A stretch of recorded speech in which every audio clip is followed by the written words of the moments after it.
What up, home slice skillet biscuits? It's your boy called Wheezy coming at you with another Com499 vlog. That is the internship class for the communications department at San Diego Christian College.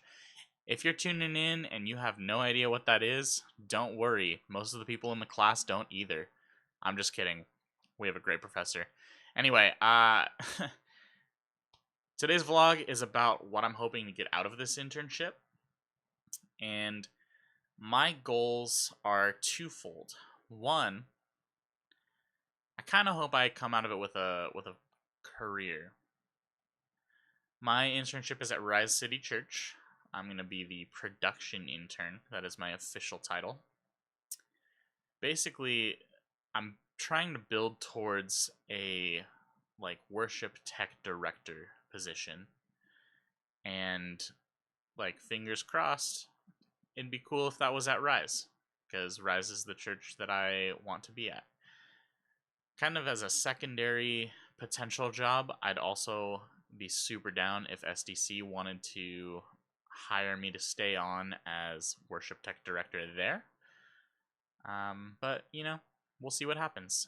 If Rise gets to me first and wants to hire me full time, I'm super down. So that's one of my goals, is use the internship to launch my career's next step. I guess I've been in the workforce for 3 years, and I'm using college to shift directions because I kind of wasn't sure if I wanted to work as a operations manager in a plumbing company for the rest of my life.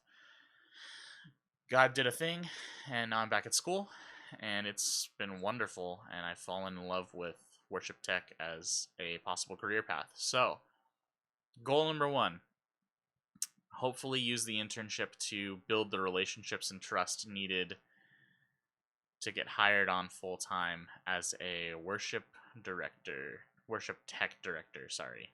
Not a worship director. That would also be fun, but that's not my focus. But if you want to schedule me to play guitar, Kyle, always down for that. So my other goal is just to learn the skills that I feel like I'm currently lacking and improve on the ones that I already have. Within worship tech, there are several areas of expertise that one should strive for. When it comes to producing a worship set or a worship service with a message, etc., there are a lot of elements that go into that. There's the scheduling and planning. There is a lot of things that go into the execution on the day. And then there's the post-production, if you choose to take that route in order to post your service online later. You can live stream it, and there are several skills that make live streaming either high or low quality. Also, the gear can make your live stream high or low quality, as we're finding out at STC right now. So, learning what kind of gear and what kind of techniques work well for live streaming is on my list. I'd also love to learn how to teach others the skills that I currently know in order to build up a tech team that can allow people vacations and breaks. I talked in my previous vlog about how at Grace Fellowship of San Diego they have 3 guys who do all of their tech, and it's 3 tech positions, and they feel like they're never gonna have vacations or sicknesses, so they don't want anybody else on the tech team. And I feel like there's danger of burnout with that. And so it'd be great to be able to build up a tech team that's large enough for people to only do 2 weeks at a time and then 4 weeks off. Or even 1 week on, 4 weeks off, something like that. I don't know. Once a month, twice a month, 2 times within a 2-month period. The goal is have a big team so that you can rotate through, and have a big team so that you don't have to rely solely on one person, and then if they're sick, you're screwed. it can be especially difficult with mixing sound to find enough people that are willing and able to do it. And so improving my interpersonal communication skills to be able to pass on my knowledge of live sound mixing, and also just improving my live sound mixing. All of those things are things that I want to learn so that I can be better equipped to just make this my career. And I think that Rise is a great place to do that. Kyle is both very professional and very gracious. And so that combination is one of the best, honestly, for trying to learn from somebody. I've worked with people who were super professional and also super diva-like.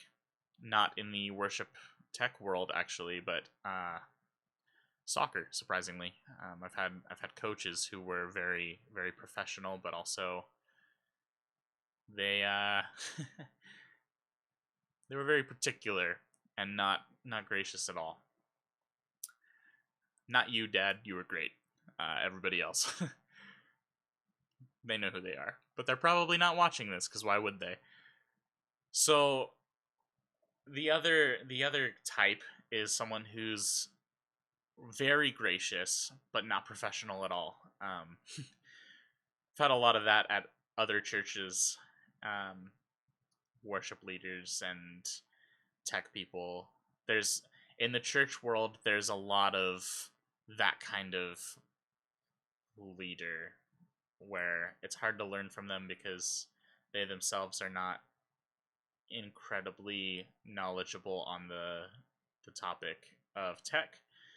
And then also, when you mess up, if they're too gracious, a lot of times they'll just ignore your mistake and not say anything, and then you don't get that constructive criticism that you need to improve. So I really love the balance that Kyle has found in his life, where he can both give that gracious, constructive criticism and also not come across as someone who you don't want to work for, you know? Those stick up the butt people or the like incredibly harsh people, they're difficult to work for. They produce really great content, but just once with the team that they've got, because then you don't want to work with them anymore. So Kyle, thanks for being awesome. And I am still lacking an outro, so